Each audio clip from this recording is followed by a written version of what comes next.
right. Awesome. Just came back here today and got yet another full defrost cycle of this vintage 1981 BDP heat pump. And got another really nice steam show out of this.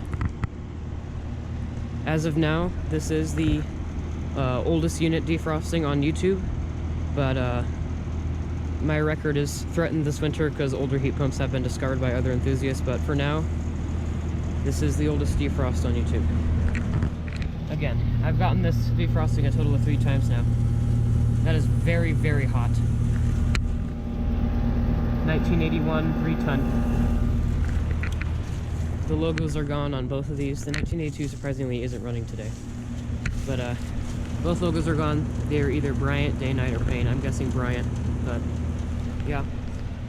It is about 29, 30 degrees with snow. And it's the day after, it's 2 days after Thanksgiving. I think it's the 25th of November. So yep.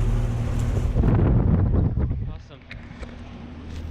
Here's these units, they're not running. So yep. Pretty frozen up, pretty nice steam show. So yep. Another defrost of the vintage 1981 BDP. Still working really well after 42 years. Alright, out.